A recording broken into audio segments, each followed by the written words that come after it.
con la división que vamos a tener a través del shock hipovolémico, cardiogénico, obstructivo y distributivo. Si bien nos puede dar la etiología probable en estos casos, también tenemos que hablar de los datos cardiovasculares. Yo les había enseñado la signosintomatología a través de que vamos a tener el pre-shock, el shock, etcétera, etcétera, pero las características cardiovasculares que vamos a tener son variables en cada uno de los shocks, ya en la cual la precarga, contractibilidad cardíaca, el gasto cardíaco y la poscarga van a ser una de las diferencias más importantes que vamos a encontrar en el shock. Entonces, recordar todas estas características cardiovasculares van a ser muy importantes, en las cuales el soporte hemodinámico, que esto no es parte de la materia como tal, pero la parte de el alivio de la obstrucción, expansión del volumen, inotrópicos o vasopresores, está asociado principalmente con los datos cardiovasculares, ¿ya? Es decir, en uno tengo que hacer alivio de la obstrucción en shock obstructivo, la expansión del volumen es más importante en el hipovolémico y en el distributivo. Entonces, si aplicamos un tratamiento inadecuado, pues simplemente nos va a llevar a que tengamos una resolución incompleta de shock, ¿ya? Por el cual, el shock manifiesto va a ser cuando ya tenemos alteraciones en el sistema nervioso central, alteraciones de la temperatura, alteraciones de la piel, trastornos cardiovasculares generales o trastornos de la frecuencia cardíaca, trastornos de la presión arterial sistólica diastólica, alteraciones del pulso, pulso paradójico, de ahí medir el índice de shock, alteraciones del sistema respiratorio, trastornos abdominales, renales y del metabolismo. Entonces, el pulso paradójico, en la cual vamos a ver que hay una disminución aproximadamente en 10 milímetros de mercurio del pulso en cada inspiración, ¿ya? Y en el shock, en la mayoría de fases en el shock manifiesto, vamos a tener la característica del pulso paradójico. Entonces, es una buena manera de determinar las distintas alteraciones que vamos a tener en el shock. La presión arterial media, y vuelve a ahondar la presión arterial media en estos casos, en las cuales la presión arterial media menor a 70 milímetros de mercurio va a ser un peligro en el caso del paciente con shock, ¿ya? ¿Por qué? Porque como vamos a ver que ya estamos entrando a una fase de hipotensión, entonces estaríamos dentro de un shock manifiesto como tal o un shock descompensado. Entonces, si estamos dentro de un shock descompensado, tenemos que reformular el tratamiento a partir de la presión arterial media, que en este caso, para determinar si llega a un proceso de hipertensión, sería inexacto como tal, ¿ya? El índice de shock o el índice de choque nos va a ayudar a determinar a través de la frecuencia cardíaca y la tensión arterial sistólica para que podamos decir que si tiene shock o no tiene shock, ¿ya? Principalmente asociado con la mortalidad.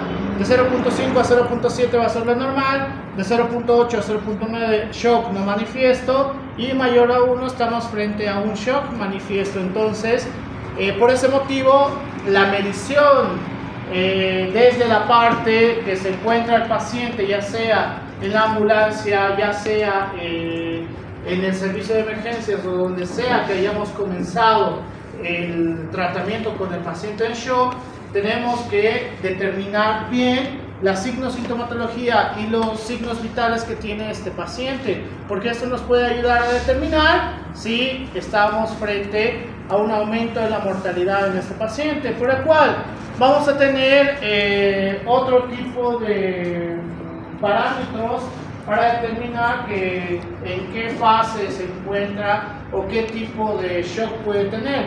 El quick SOFA y el SOFA principalmente está asociado con el shock séptico, ¿ya? El quick SOFA, en la cual vamos a tener solamente 3 parámetros: la alteración del nivel de conciencia, la presión arterial sistólica y la frecuencia respiratoria. Entonces, cuando tenemos la alteración más identificamos que tenemos un proceso infeccioso, entonces podemos decir que estamos frente a un shock séptico. Esto se utiliza solamente para determinar si estamos frente a un shock séptico o no.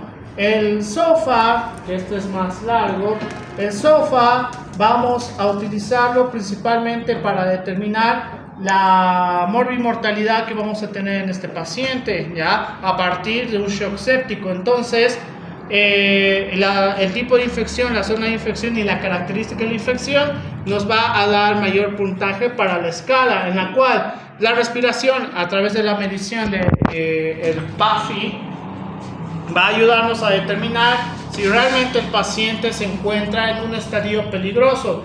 Alteraciones de la coagulación, alteraciones cardiovasculares a partir de la tensión arterial, alteraciones hepáticas a partir de la bilirrubina, alteraciones del sistema nervioso central, que acá sí o sí tenemos, igual que en el Quick SOFA, tenemos que usar la escala de Glasgow, ¿ya?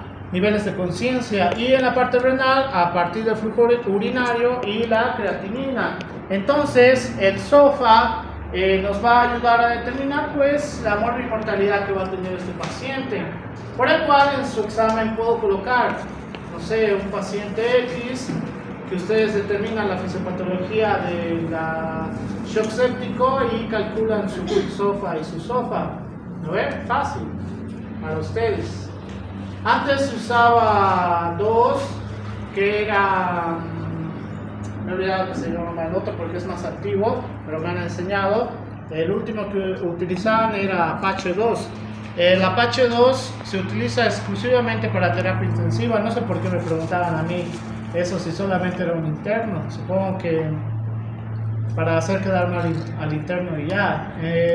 Por eso les enseño la parte del Quick SOFA y el SOFA. Ahora, como se ha actualizado esto, si son preguntas frecuentes que inclusive en el examen de residencia de acá y en el examen de residencia de México entró la escala del Quick SOFA, ¿ya? Entonces son cosas que de repente no van a utilizar, o no necesariamente ustedes van a tener que utilizarlo, más lo va a utilizar el especialista, pero creo que es importante tener el conocimiento de lo que estamos hablando en este caso. Entonces, la parte laboratorial sí va a ser uno de los puntos más importantes de tomar en cuenta para el shock como tal, en la cual el lactato va a ser uno de los puntos primordiales para determinar el daño a nivel de cualquier tejido. Pruebas de función renal, que en este caso vamos a hablar de creatinina, ¿qué más? Urea. El boom, la creatinina, la urea, el flujo urinario, ahí tiene razón su compañera, el flujo urinario también va a formar parte de esto. Pruebas de función hepática. ¿Qué? Ya. GTP. Bilirrubina total, indirecta, directa. Enzimas cardíacas. Tropomisin. Ya. Biometría hemática completa, con diferencial. Hemograma completo, en otras palabras. Esto es coagulograma, pruebas de embarazo, ego y sedimento urinario, gasometría arterial, electrocardiograma y herramientas radiológicas, rayos X, tomografía, resonancia, para que nosotros sepamos qué tan grave o en qué tipo de shock está el paciente. Necesitamos todas estas pruebas, ¿ya? Entonces, por eso el paciente que tiene shock es una parte multidisciplinaria. No puedo hacerlo yo solo, no pueden hacerlo, si ustedes son emergenciólogos, no pueden hacerlo ustedes solos. Sería imposible. La parte de morbimortalidad va a incrementarse en un paciente con shock, ¿ya? Por el cual, dentro de las características que vamos a tener de las alteraciones del electrocardiograma, vamos a utilizar la parte de como si fuera una tromboembolia pulmonar, en la cual tiene taquicardia sinusal, y los trastornos que vamos a tener en el electrocardiograma principalmente están relacionados con el complejo de McGinn-White, en la cual ondas S en D1 van a tener alteraciones, la onda Q, la onda T van a ser negativas en D3, y la parte de los electrocardiogramas van a tener alteraciones a través del complejo QRS también. Bloqueos de rama derecha completo e incompleto, ondas T invertidas de B1 a B4 y sobrecarga ventricular derecha. ¿Ya? Es decir, podemos tener un montón de trastornos del electrocardiograma a partir, o si lo tomamos como en tromboembolia pulmonar, ¿ya? Que estaría asociado con shock. ¿Qué tipo de shock? Tromboembolia. Bien, ¿no? Shock obstructivo. Entonces, dentro de estos trastornos, por ejemplo, en hipertrofia auricular derecha, podemos hablar de la onda P pulmonar, ¿ya? En la cual la dilatación de la aurícula derecha va a hacer que tengamos una onda T epicúla mucho más alta, que a esto lo vamos a llamar la P pulmonale, principalmente causadas por enfermedad pulmonar, estenosis valvular derecha. Y como recordatorio, ¿cómo sabemos si tiene una alteración derecha-izquierda? Pues la onda P vamos a dividirlo en dos, la aurícula derecha, la aurícula izquierda. Entonces acá lo que ocurre es que esta punta que vamos a ver en la onda P, tenemos una aurícula derecha totalmente hipertrofiado que incluso está tapando a la despolarización de la mitad de la aurícula izquierda, ¿ya? A eso lo vamos a llamar la onda P pulmonar, que se ve acá. Entonces, eso significa que para su examen vuelven los electrocardiogramas. Okay. Shock séptico. Cuando vamos a hablar del shock séptico, tenemos que mencionar la parte de la septicemia y del shock séptico como tal. La septicemia va a ser una disfunción orgánica que pone en peligro la vida causada por la pérdida de la regulación del hospedador a la infección, mientras que el shock séptico es una subdivisión de la septicemia en la cual las anormalidades circulatorias, celulares, metabólicas subyacentes conducen a un mayor riesgo de mortalidad. En otras palabras, de una sepsis o septicemia, que es básicamente lo mismo, pues va a pasar un shock séptico, ¿ya? En la cual los cambios signos sintomatológicos y las alteraciones cardiovasculares van a ser lo peor que va a ocurrir en la parte del shock séptico. Cuando estamos hablando de la parte de sepsis, todavía no es tan severos los cambios que vamos a tener en la signosintomatología o en los diferentes sistemas. Por el cual, cuando ya estamos frente a un shock séptico, por eso ahora se utiliza el Quick SOFA y el SOFA para determinar pues qué hay que hacer en este paciente. Entonces, uno de los grandes problemas, hablando exclusivamente de shock séptico que vamos a tener, voy a cerrar nuestro coche, creo que ahora ya no está tan pesado. Toda la parte del shock séptico en la cual el principal estímulo que vamos a tener es el ataque de un agente infeccioso, sea virus, sea bacterias, sea hongos, sean parásitos, y lo más raro que en teoría no existe, que va a ser los priones. En teoría no existe porque solo se ha declarado una infección a través de priones, que es bien, la enfermedad de las vacas locas, que es la única infección a través de priones que está documentado, porque técnicamente todavía no hay nuevos reportes de infecciones de animales hacia humanos, en la cual la nueva infección de priones, que supongo algunos han debido ver, es el ciervo zombie, si no me equivoco, así lo llaman los gringos, que es infección por priones en los ciervos.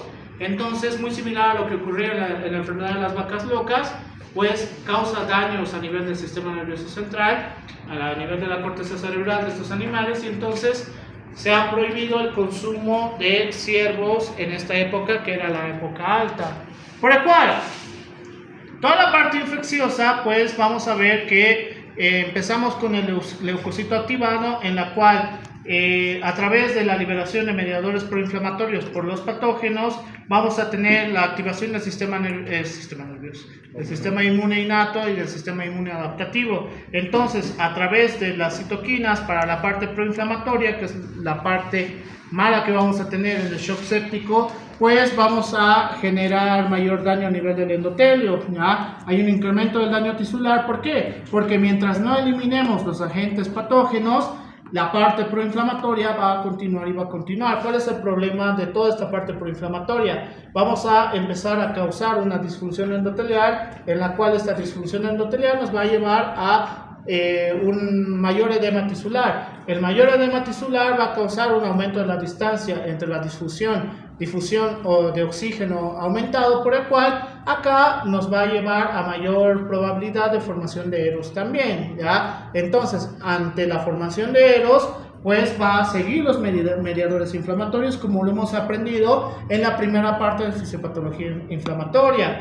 Entonces, esto solamente con inflamación. La parte protrombótica que vamos a tener en este espacio con los patógenos va a hacer que el endotelio activado va a estimular ante la formación de trombos y plaquetas, en las cuales hay una disminución de la antitrombina, una inhibición de la vía del factor tisular, un aumento del factor tisular, disminución de la proteína C activada y de la fibronolisis, en la cual esto va a estar asociado para mayor formación de trombos como tal, por el cual la parte de formación de trombos en el shock séptico también va a ser un problema. ¿Por qué? Porque si bien, y en esta parte no está, no sé por qué, este factor también está asociado para estimular igual la parte proinflamatoria. Entonces, esto va a estar asociado con la parte de hipotensión, la parte de hipovolemia, la parte de vasodilatación. ¿Por qué? Porque hay una disminución de la captación de oxígeno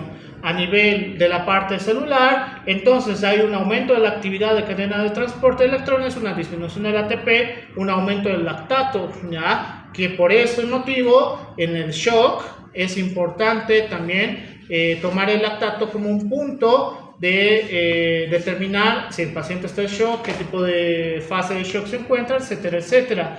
Entonces llegamos a la disfunción mitocondrial y ahora estamos viendo lo que habíamos visto en la primera parte de fisiopatología en este semestre, que es fisiopatología inflamatoria, ¿ya? Toda la parte de daño a partir de la inflamación, pues se ve en la parte del shock, ¿ya? Por este motivo, el shock es tan peligroso. Todos los shocks son sumamente peligrosos, ¿ya? ¿Por qué? Porque tienen un alto índice de mortalidad. Por ese motivo, tenemos que tener mucho cuidado al momento de atender a un paciente que esté en cualquier estadio de shock. Y el shock séptico, que es uno de los más comunes. Entonces, dentro del shock séptico vamos a tener los criterios de Berlín asociado para el síndrome de dificultad respiratoria aguda, ¿ya? ¿Por qué? Porque la disminución de la oxigenación asociado con la parte de la disfunción mitocondrial, pues vamos a ver que la disminución del PAFI y la disminución de la saturación de oxígeno van a ser los factores más importantes que vamos a tener. En este caso, solamente asociado con el PAFI, en la cual una disminución de 200 milímetros de agua del PAFI en leve, de 100 en moderado y menor, mucho menor a 100, vamos a considerarlo grave, en la cual los criterios clínicos van a ser muy importantes y hay que determinar si hay la formación de edemas. ¿Por qué? Porque en la fisiopatología esencial del shock séptico, pues tenemos la facilidad de crear edemas a partir de toda la parte proinflamatoria, por el cual, que también tenemos que ver, alguien quería tomarle una foto, ¿no? Que también que teníamos que ver en la parte de shock séptico es el daño renal que podemos tener en este espacio, por el cual podemos utilizar, creo que no les he puesto el otro, eso es para los de fisiopatología. La clasificación Akin, ya que la lesión renal aguda es una de las clasificaciones que más nos va a servir, en la cual solamente necesitamos dos parámetros, la creatinina sérica y el volumen urinario. Entonces, vamos a tener 3 estadios aquí como tal, en la cual a partir del estadio 2 hay que ver y considerar si necesitamos utilizar hemodiálisis, ¿ya? La otra clasificación que no está acá, que no lo he colocado porque técnicamente la clasificación Akin es la que utilizan la gran mayoría de nefrólogos, es la clasificación de Rifle, ¿ya? La clasificación de Rifle modificado también nos va a ayudar, principalmente asociado con lesión renal crónica. Entonces, la parte de Akin, la clasificación de Akin, en el estadio 1, desde el punto inicial que tenemos con la creatinina al inicio, vamos a, si tenemos un aumento de 1.5 aproximadamente, digamos, a esto se refiere, ha llegado con una creatinina de 2, para que sea 1.5, ¿cuánto tendría que ser? 3.5 aproximadamente, ¿ya? Ahora está con 3.5 o 0.3 miligramos de decilitro respecto al valor basal que teníamos en este paciente, más una disminución del volumen urinario de 0.5 ml kilogramo hora en 6 horas, o que sea el doble del valor basal, o que llegue a 3 del valor basal o mayor a 4 miligramos de decilitro.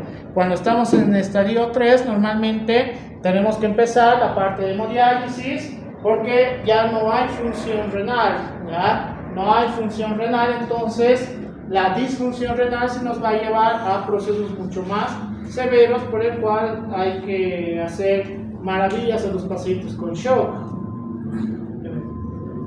Entonces, ¿por qué consideramos al SOFA, y esto lo estoy sacando del Harrison, ¿por qué consideramos al SOFA para la parte de la signo-sintomatología como tal? Porque si vamos a las variables que tenemos en el síndrome de respuesta inflamatoria sistémica, pues son bastante similares, y como habíamos aprendido en la parte del CIRS, el CIRS no es más, o puede ser directamente un paso para que pasemos al shock, ¿ya? Entonces, las variables que tenemos en el SOFA, como podemos ver, son bastante similares a lo que tendríamos en las variables del CIRS. Por este motivo, en el Harrison justifica que deberíamos utilizar el Quick SOFA en un inicio, y luego, para determinar la mortalidad en este paciente, el SOFA, ¿ya? Entonces, ¿qué elementos de septicemia y choque séptico recomiendan las actualizaciones en la anterior versión del Harrison? La reanimación a partir del uso previo de antibióticos, que no sé si decirles esto porque siempre me hago odiar con alguien.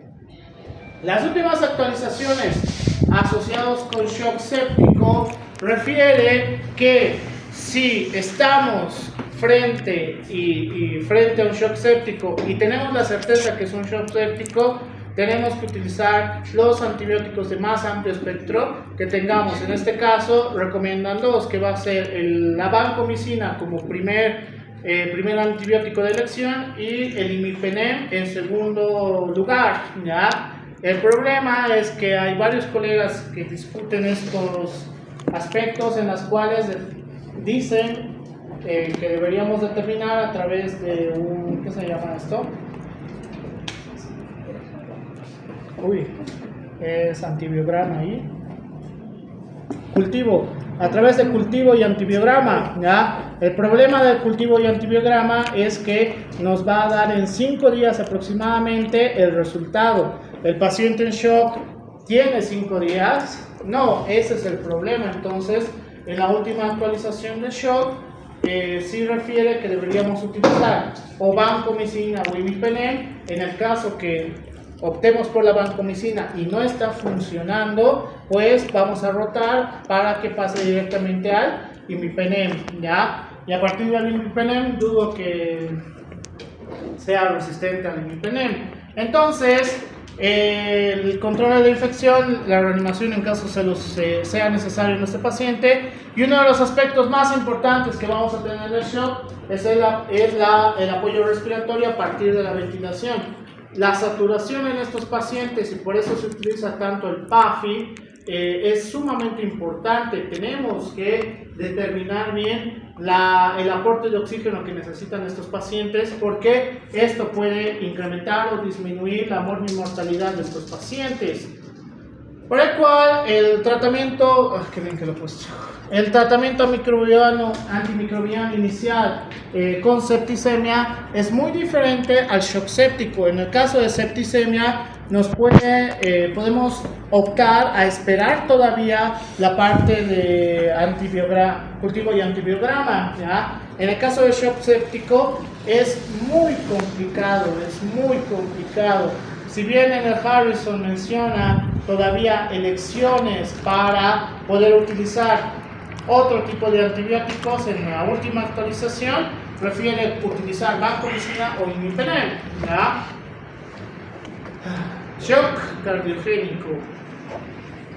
En el shock cardiogénico sí vamos a tener un cambio en la definición, en la cual se va a mantener las alteraciones hemodinámicas, pero se va a producir cuando el corazón es incapaz de proporcionar suficiente sangre para una perfusión adecuada a los tejidos. Es un síndrome hemodinámico definido por hipotensión sistémica sostenida, presión arterial sistólica menor a 90 minutos de mercurio, y una presión capilar pulmonar mayor de 18 minutos de mercurio, y un índice cardíaco menor de 2.2 litros minuto. Entonces, maldito shock es bien difícil, amplio, ya. Déjame tomar agua.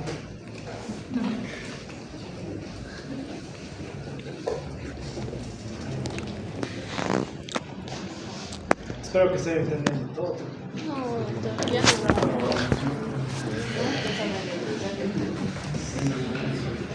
Entonces, una de las causas comunes que nos puede llevar a shock cardiogénico es el infarto agudo del miocardio, o a partir del infarto agudo del miocardio, que podamos tener una disfunción ventricular izquierda y alteraciones a través de la sístole y la diástole, precarga, poscarga.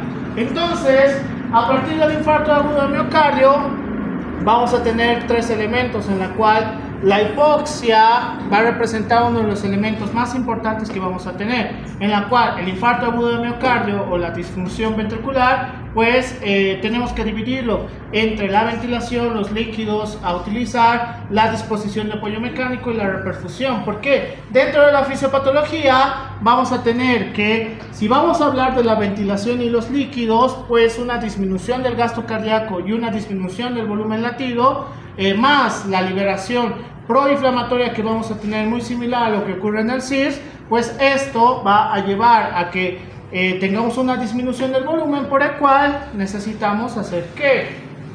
Más fácil. Si veo que hay una disminución del gasto cardíaco, ¿qué debería darle? Ya han llevado fármaco. ¿O está llevando? ¿Qué? Atropina. ¿Por qué atropina? Porque corazón valiente. ¿Por qué atropina? Claro, pues, Función esencial, mecanismo de acción de la atropina, a eso me refiero. ¿Cómo que no sabe? Mecanismo de acción. de la amiodarona, Atropina. de la atropina, bloqueador. Morfina, no morfina. No, morfina es para el dolor, más. Es un analgésico. Ya. Vamos a necesitar, sí, vasopresores. ¿Por qué vasopresores? Porque si no hay el volumen necesario, y esto nos va a llevar a que el flujo disminuya, entonces necesitamos hacer vasoconstricción, en la cual la poca cantidad de volumen que tiene este paciente aumente, es como si aumentara el flujo, ¿ya? ¿Por qué? Porque hay una disminución del volumen como tal. Para el gasto cardíaco, si hay una disminución del gasto cardíaco, ¿qué necesitamos? Si entendemos cómo funciona el gasto cardíaco, que ya les he dicho 2 veces, el gasto cardíaco es la frecuencia cardíaca y el volumen stroke. Entonces, acá nos está fallando algo. Bueno, los dos en realidad, pero la frecuencia cardíaca técnicamente nos está fallando. ¿Nos está fallando qué? El volumen. Stroke. Entonces necesitamos líquidos. al paciente vamos a tener que colocarle sí o sí vía o, en el peor de los casos, catéter venoso central. ¿Por qué? Porque si vamos a colocar la vía y vamos a empezar a colocar el líquido, pues esto va a ayudarnos a incrementar el gasto cardíaco, ¿ya? Entonces necesitamos incrementar el gasto cardíaco. Si estamos frente a un infarto agudo de miocardio, probablemente hayamos utilizado adrenalina o noradrenalina. Entonces, esto es muy importante para que se incremente el volumen latido y se incremente el gasto cardíaco. Y además, en la parte de la ventilación, que eso no tenemos que olvidarnos, los niveles de saturación tienen que ser los adecuados. Entonces, a partir de los procesos de hipoxia que podemos tener en el infarto agudo de miocardio, va a estar asociado con procesos isquémicos también. El gasto cardíaco, la disminución del gasto cardíaco y el volumen latido nos va a llevar a un proceso de hipotensión. La hipotensión nos va a llevar a una perfusión coronaria disminuida y esto nos va a llevar a un proceso de isquemia en todos los demás tejidos, ya no solamente en la parte cardíaca. Y la disminución de la perfusión coronaria nos lleva a una vasoconstricción de retención de líquidos asociado con la función renal, en la cual vamos a tender a tener el síndrome cardiorrenal, ¿ya? Entonces tenemos una disfunción progresiva del ventrículo izquierdo y a partir de la parte proinflamatoria vamos a tener alteraciones de la coagulación, toda la parte proinflamatoria para la regulación local con el óxido nítrico, la endotelina, etcétera, etcétera, y toda la parte proinflamatoria que va a estimular para que siga la parte del síndrome de respuesta inflamatoria sistémica. Entonces, la parte de la disminución del gasto cardíaco también hace una disminución de la perfusión periférica, por el cual este también va a estar asociado con la parte de hipoxia, la parte de la isquemia, etcétera, etcétera. Entonces, si no resolvemos todo esto en un paciente con shock cardiogénico, por eso fácilmente van a pasar a la muerte, ¿ya? Por eso el infarto agudo de miocardio no solo es reanimar y ya, sino tienen que saber el uso de la ventilación, tienen que saber los líquidos y agentes farmacológicos a utilizar, si necesitamos dispositivos de apoyo mecánico y cómo que vuelva la reperfusión hasta las partes más distales, ¿ya? Entonces así funciona en el shock cardiogénico y como ejemplo solo está el infarto agudo del miocardio, por el cual podemos utilizar la clasificación del shock cardiogénico, en la cual en la parte de la base, en la etapa A, no hay signo sintomatología de shock cardiogénico, pero se encuentra en riesgo para su desarrollo. Por ejemplo, obesidad no, si no todos los obesos infartarían. Ya puede ser aterosclerosis,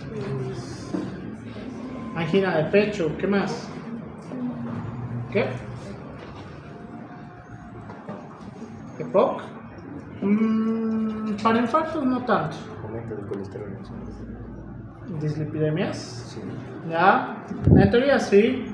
Entonces, cuando ya estamos en una clasificación B del índice de shock cardiogénico, hay una hipotensión relativa con alteraciones de la frecuencia cardíaca. En el shock cardiogénico clásico vamos a tener un shock cardiogénico manifiesto con hipoperfusión, por el cual necesitamos sí o sí la intervención a través de inotrópicos vasopresores.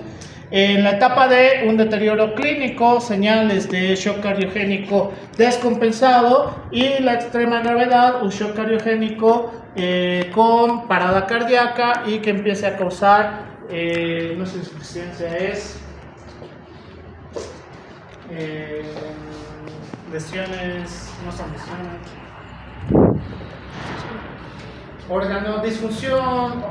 disfunción de órganos, iniciando con la parte cardíaca y que a partir de la lesión cardíaca irreversible empecemos una disfunción multiorgánica, ¿ya?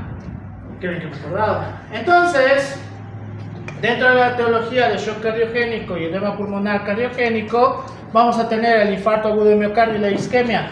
Como de los primeros, el exceso de fármacos inotrópicos negativos o vasodilatadores, postparo cardíaco, postcardiotomía, taquiarritmias, bradiarritmias, miocarditis, miocardiopatías, síndrome de Takotsubo, miocardía hipertrófica con obstrucción grave, disección aórtica, enfermedad valvular grave, tóxico metabólico, crisis hipertensiva, paro postcardíaco abrumador, depresión miocárdica, contusión miocárdica y otras causas de shock cardiogénico, insuficiencia ventricular derecha, taponamiento pericárdico, tóxico metabólico con acidosis grave o hipoxemia grave. Por el cual, las causas más comunes que tenemos de shock cardiogénico es la insuficiencia del ventrículo izquierdo, ¿ya? Ese es el más común. El segundo más común vamos a tener el infarto agudo del miocardio. De ahí vamos a tener la rotura o taponamiento, el shock del ventrículo derecho, otras causas asociadas con la parte tóxico metabólico, etcétera, etcétera. Y la signosintomatología del shock cardiogénico, signos clínicos: hipotensión, oliguria, embotamiento mental, extremidades frías y moteadas, presión arterial sistólica disminuida, índice cardíaco menor a 2.2 litros minuto metro cuadrado, depresión de enclavamiento capilar pulmonar mayor a 18, disfunción miocárdica documentada y exclusión de hipovolemia, hipoxemia y acidosis.